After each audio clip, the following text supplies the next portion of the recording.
Isang napakagandang umaga mga lods mga men. Ngayong araw ay mag-sport fishing na naman tayo. Dito tayo sa spot sa Sidanao mga lods mga men. Tiningnan ko yung mga spot ko dito. Yan, at nakakita kagad tayo ng dalawang samaral mga lods. Mukhang napakaamo nito at ayaw umalis. Yan, ang diskarte natin ay gagawin natin silang double kill mga lods mga men. Sa isang tira dadalawahin natin ito. Yun, tinamaan natin mga lods. Hinintay lang natin na pumantay sila mga lods at para double kill natin. Yun mga lods mga men, ang ating unang huli, 2 piraso kaagad. Napakachamba naman. 1 shot, 2 kill. Another dive na naman mga lods mga men. Binabaan natin banda sa may kantuhan. Ang problema lang mga lods mga men ay malabo-labo pala ang visibility ng ilalim talaga mga lods.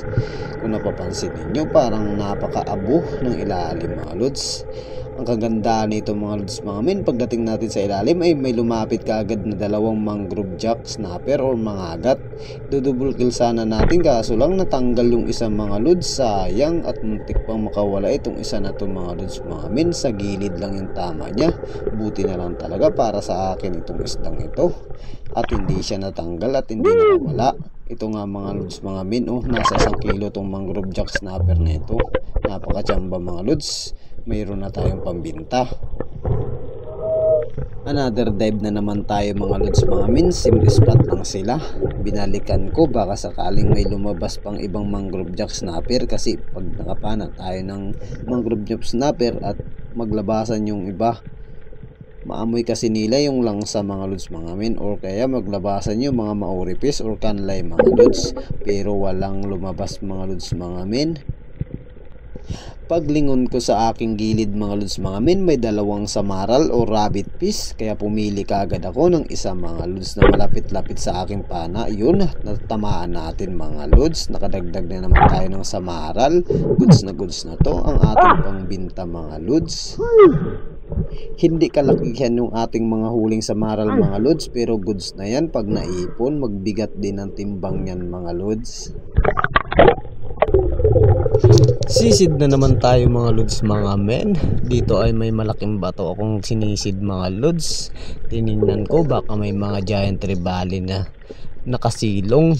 Pagdating natin sa ilalim ay wala mga lods. Sayang.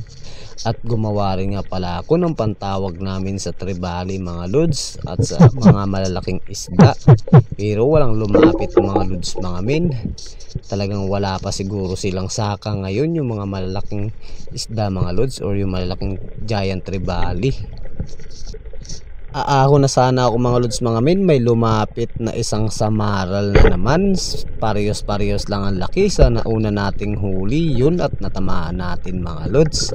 Ayos na ayos to. May pandagdag na naman tayo sa ating huling samaral o rabbit fish mga lods. Yung ganito kalalaking samaral mga lods, sakto lang talaga to, pang iyaw-iyaw. Masarap ito mga lods.